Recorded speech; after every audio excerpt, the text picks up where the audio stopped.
Hello and welcome to the SEAI's 180 Degrees podcast. I'm your host, Sinead Ryan, and over the course of the next 12 episodes, I'll be joined by special guests to talk about the state of play of Ireland's energy revolution, how we can be smarter energy users, what renewable technologies are coming into our homes and communities, and how small businesses can benefit from decarbonising now. Hello, and you're very welcome along to episode 8 of the 180 Degrees podcast. I'm Sinead Ryan, your host, and this week we are looking at data centres. They're local.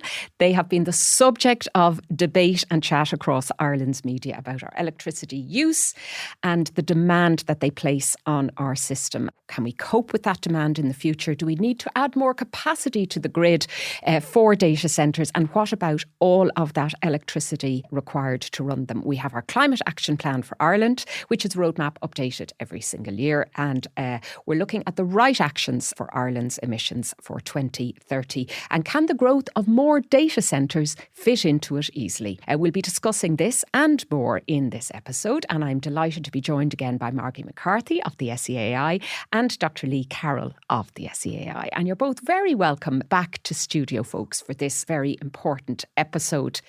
Now, look, we have to separate the myth from the monster when it comes to data centres. We need foreign direct investment. We like these big American companies coming into Ireland. We hate the amount of our national grid that they're using up. So let's start with the facts. How much of our electricity needs do they use? What extra capacity would we have if they weren't here? So I might take that, yeah. So currently in 2023, data centres use up about 20% or 1/5 of Ireland's electricity supply. Gosh, it is a lot. It is, and it's increasing quite quickly. So from 2021 to 2022, that demand increased by 30%. So really it's the rate of the increase of electricity demand that's really putting data centres on the radar from an energy perspective. So what people are thinking when they think data centres are these large American multinationals, so beloved of government for their investment in Ireland and so important to our economy coming in. Is this the price that we have to pay, Margie, to have the Apples and the Microsofts and the Googles here? I think that we have to take a step back a bit from not necessarily a step back completely from the ownership, but ultimately data centres all of us rely on at the moment. So globally, but also nationally, from every one of us on our mobile phones and our smart technologies to, I'm sure this podcast could even sit on a cloud. So our banking, even the way in which we want to manage energy into the future will be a lot down to our smart use of that. So being able to turn things on and off and store things. And all that happens because we process data and store data in a cloud or in a hub. And data centres are the fundamental basis of that. We do have a large part of data centres in Europe sitting in Ireland, and there's a whole range of reasons for that. Well, give us some of the reasons. I presume one is what we laughingly call our temperate climate. But I mean, when we look at countries, say parts of America or other parts of the world, they're either far too hot or far too cold, maybe.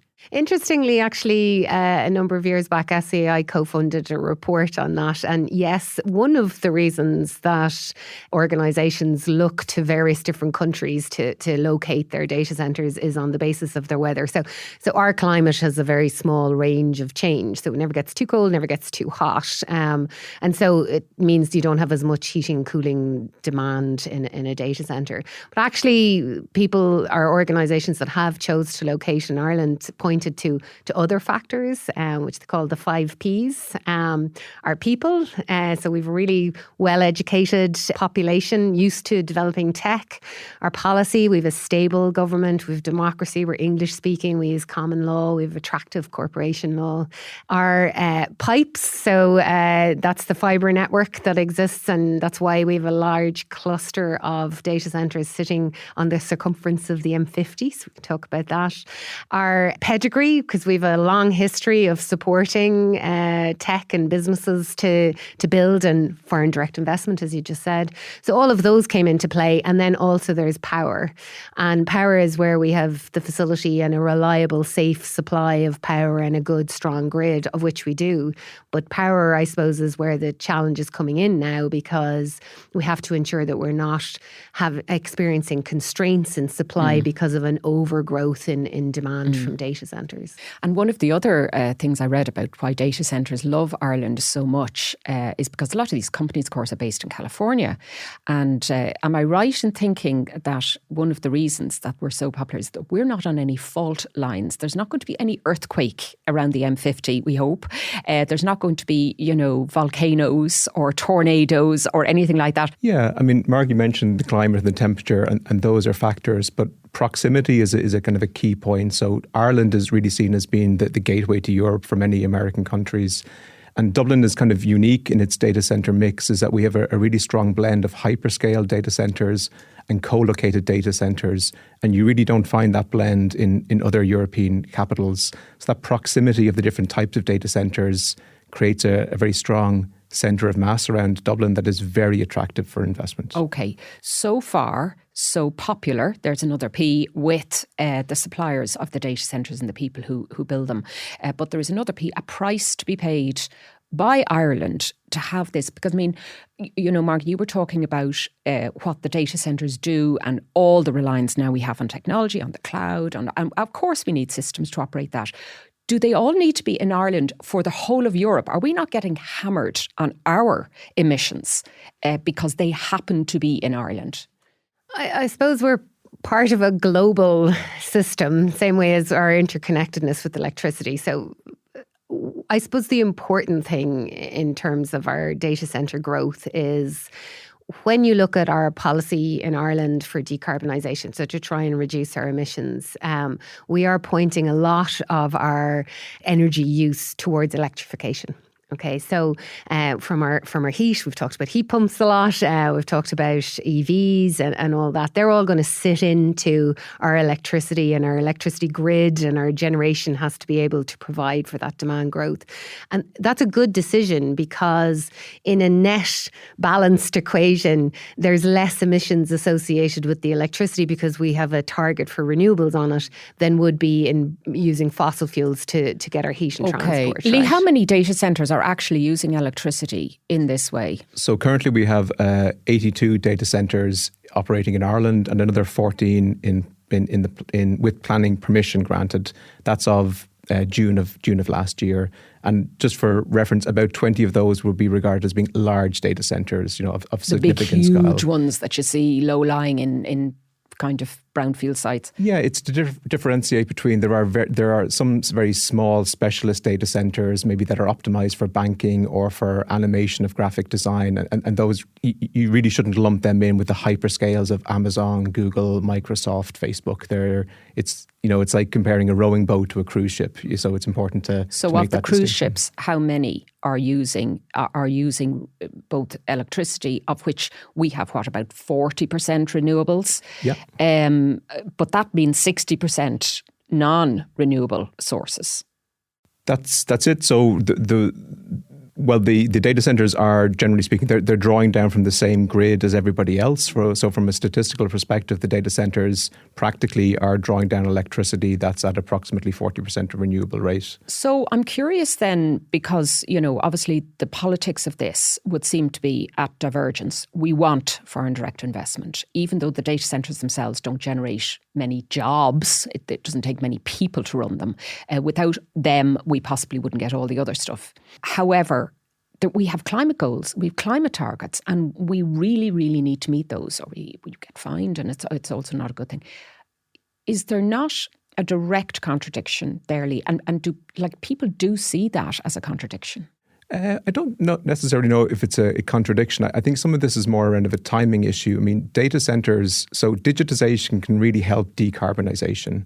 So data centres themselves can act as large loads that can incentivize and bring an economy of scale for additional renewable electricity investment that everybody benefits. And like through, remote working or, international business calls being taken, via the cloud on a computer, you can cut down on commuting emissions and transport emissions. And then the data centers themselves can opt into corporate renewable power purchasing agreements that can further supplement investment in renewables. There's really a balance there, I think, and it's probably important to make that point. Yeah, and it's a fair point to make. I mean, what it effectively means then that if I work from home, because this data center allows me to do so, then I am saving elsewhere on, the power and the energy that I would use to be in an office, a powered office. Is that at its simplest? I know it is very simplified, but is that the point? It's getting there. I mean, electricity is one of the things that we have a clearest path to making renewable. So like we have an ambition to make 80% of our electricity renewable by 2030.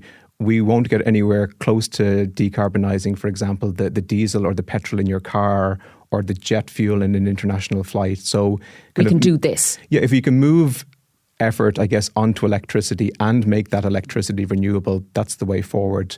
Really, the challenge is just around the rate at which electricity demand from the data centres is coming online when we're trying to make that renewable shift. Yeah, because it can appear sometimes to be a bit cart before the horse. We got all in these data centres first, we allowed them to be built. And I think lots of people will be shocked to hear there'll be nearly 100 of them in the country. People can think of that maybe 3 or 4 that they know in their area.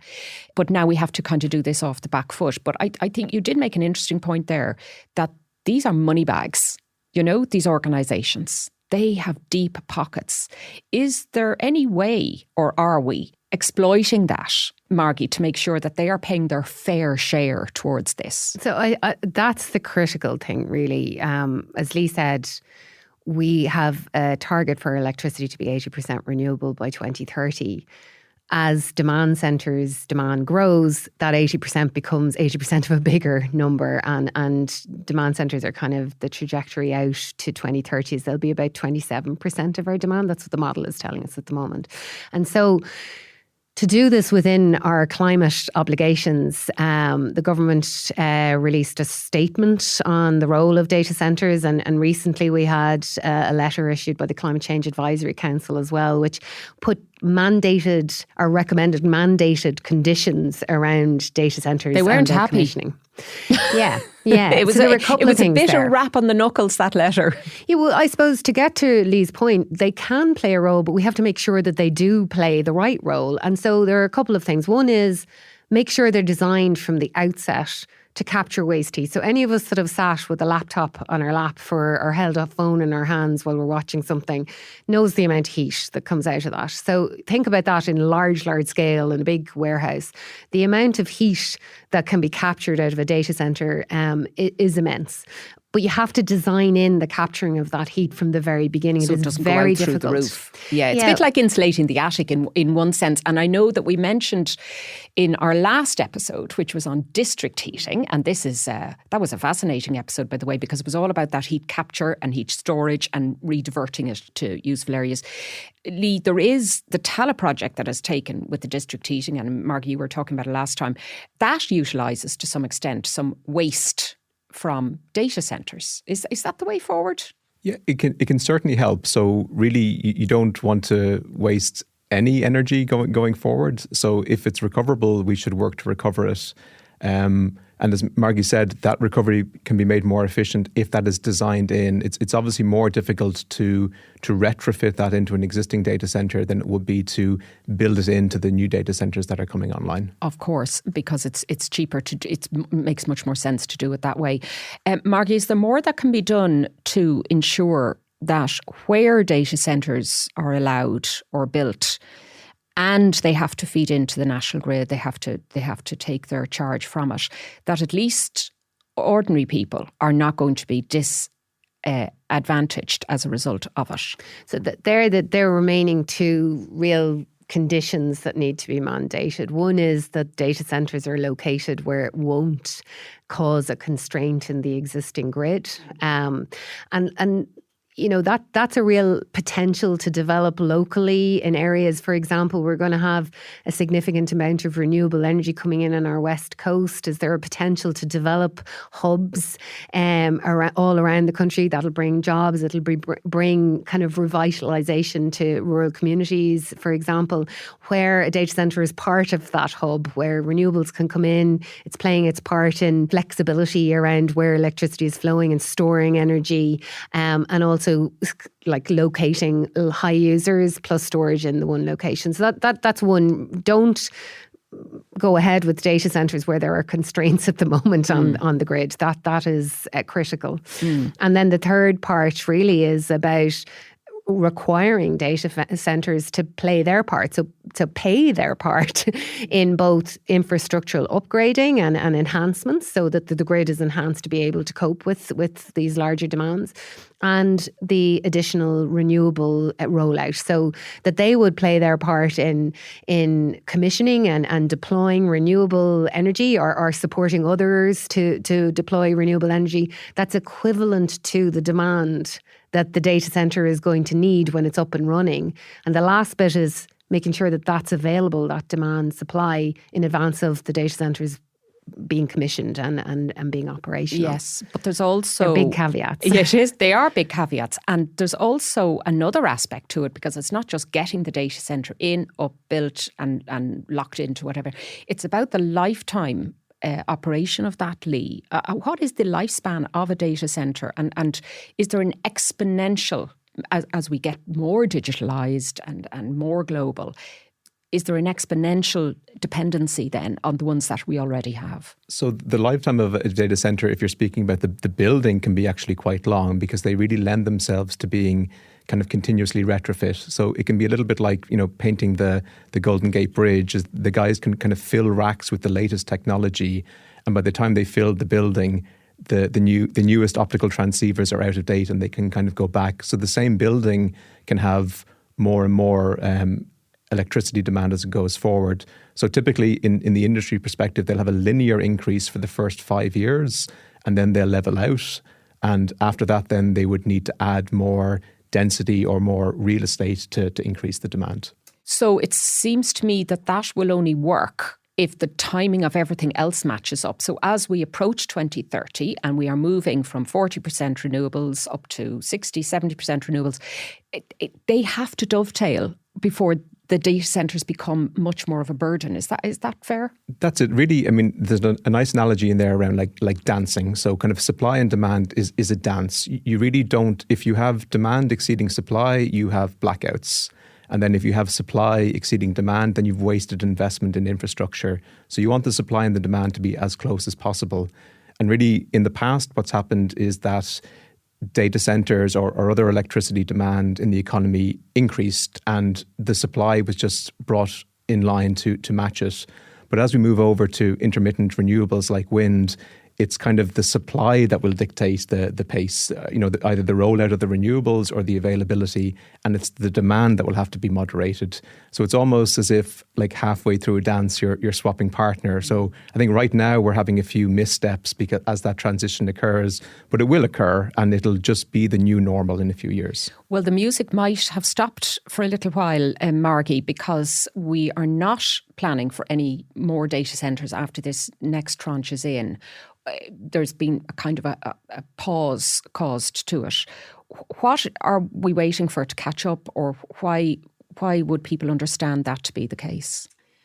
I suppose the pace at which we're deploying renewables is the big deciding factor there, and also knowing that between now and 2030, what makes up the difference, if we have a certain percentage renewables, what makes up the difference is fossil fuels. And we have we're moving away from as intensive coal use in the system. We're bringing in more efficient gas generation as an interim measure. All those things come into play, which mean we have a reducing carbon intensity as we move through the plan. But at the moment, it's quite carbon intensive. So It goes back to critically, it's the timing. And as Lee said, trying to get things right where we're not causing increased emissions from an electricity system that we're very heavily, if you think about it, as we said earlier, heat and transport are slower in their pathway to decarbonisation. We're very heavily reliant on electricity to perform well against the targets. So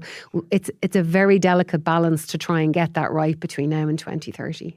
Are we demanding enough of these big global tech companies, Lee, when it comes to this? I mean, what are we insisting on, and what more could we ask them to do? As I said, these are big companies with deep pockets.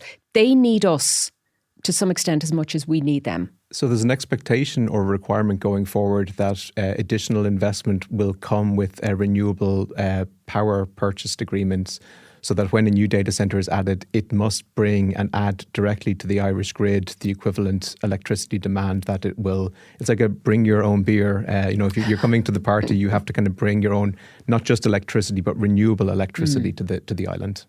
So is there a possibility then, if we get this right, that we could see in the future that not only are the data centres using renewable sources in the main, they're not feeding as much from our kind of fossil fuel end of the grid, but in fact they could even be giving back some of it? Definitely. I think there's huge scope there. So we're all familiar with, say, the concept of a German car or a Swiss watch or Scandinavian design. I think there's a real Irish data there's centre. a real opportunity for Irish sustainable data. We have huge wind potential. We have a huge potential to have very, very high renewable electricity. We've got a very strong data protection commissioner. We're in Europe, so we have the strength of the GDPR, and again, that kind of pro-business and stable politically. I think there's a massive opportunity there for Ireland to be a real leader in future green data. And make us kind of the centre of Europe for that, because one follows the other. I mean, if the data centres are here, that's where you get the direct investment, not just because of that, because of all the things you pointed out, Margie, English speaking and well education, all that. Customers, consumers, people who pay their electricity bill, their eye-wateringly expensive electricity bills at the moment, will know that they are charged one of the highest rates in Ireland for electricity per unit. Do data centres pay enough at the moment for what they are draining from the grid? Do we charge them enough? So large energy customers, they enter into more bilateral agreements with energy discounts, energy isn't suppliers. It? Discounts. But it's an economy of scale. Also, data centres, they have a very flat electricity demand profile during the day, so it's highly predictable. And what business likes is predictability. Whereas homeowners, they get up in the morning, they might have an electric shower, so they have these kind of spikes, so they come home and they put on maybe the electric oven. We're charged for the spikes though, because we're told if we use our electricity at home or our gas between 7 and 9 and 5 to 7, you're going to be hammered for that cost. That's it. I mean, the data centres will also kind of almost have like a prepaid, they will guarantee the purchase of certain quantities of electricity, and so that reduces the risk to the supplier. So there are, I would emphasize that's not necessarily exclusive to data centres. Any large electricity demander would have a preferential rate, and also they'd have a kind of commitment to purchase. So it just makes it a lower risk for the suppliers, and therefore they get a better price. Yeah, and I mean you'd see that in big office blocks. They're not open during the night, but they can guarantee a consistency during the day where people are going to be in working. Okay, so more data centres, but only in the right way and only at the right time. Is that really what we should be aiming towards, Margie? I think what we're saying is they have a benefit, but we need to do a planned, considered approach if we are to be the host to data centres. One thing that you were just speaking about with Lee there is, in parallel, we also need to consider what data we're processing and storing in these locations. And the International Energy Agency did a really good piece recently around how our internet users globally have doubled, but the actual traffic has increased by 20 times what it was back in 2010. And yet the energy demand has been much flatter. So, the energy use within data centres has been efficient to date. It's just the way the workload is growing that is causing this massive increase. So we need to consider, and that's a big broader conversation right? But it doesn't mean that if for instance you have all these tech companies who suddenly triple their capacity because of technology, that they're necessarily going to triple their requirement for electricity in Ireland. They can. It doesn't, yeah. But I think with all things, like we're trying to be less wasteful with food. We're trying to make sure we capture every bit of energy, heat that we can. We need to be sensible about the way in which we're using and processing data as well, and make sure that we're not being wasteful there too. It's just something that needs to be thought about in the overall equation. Right. Well, listen, that's been a very interesting discussion for me. I must say I probably came to it a bit on the negative side about the old data centres, but certainly the benefits at the moment seem to outweigh the stresses on the system. And as long as we get things right in terms of planning, it's not a free-for-all. So to round up then, what one thing would you like to see done better or differently in this area, Lee? I guess it's just the connectedness of the planning, so that the planning of additional data centres or additional electricity demand from the data centres, that there's a stepwise connection with the rollout of renewable electricity, so that partnership between supply and demand continues seamlessly. We should be the leading partner, should we? Maybe SEI is in the corner, like the dance teacher, trying to keep everybody in sync. Right, dance teacher, what would you like to see? Look, similar. I'm going to be bold and say two. One is the timing is critical. The conditions that we've listed and discussed, they have to be mandated. Making sure that data centres are playing a role in ensuring there's no constraints, that there is waste heat captured, and that they are playing their part in additional renewables to meet their demand. The second piece is that we are very careful not to allow our data centres to go ahead with on-site generation using fossil fuels, because that will lock them into a fossil fuel use for a period of time that could be anything up to 25 years in an industry perspective. And that will be a big mistake. At least once they're on the electricity grid, they're tied into the 80% renewable targets. And that means we're on a decarbonisation pathway with them, and we'll get to be Ireland's green data centre host. If we get lock-in into fossil fuels, that's a different story, and that's not a good way forward for Ireland. So welcome them, but not the whole Céad Míle Fáilte out. All right. Well, maybe RT will do a series dancing with the data centres in due course with all of that. Listen, that's all we have time for, folks, on this episode. Tune in next week for a mini episode where we get the lowdown and a quick fire round all about data centres. Thank you to my guests, Margie McCarthy and Dr. Lee Carroll from the SEAI. If you've enjoyed this episode of the 180 Degrees podcast, well then why not review and subscribe to it now? And of course share it with family and friends to find out more about renewables and energy. Well then check out seai.ie.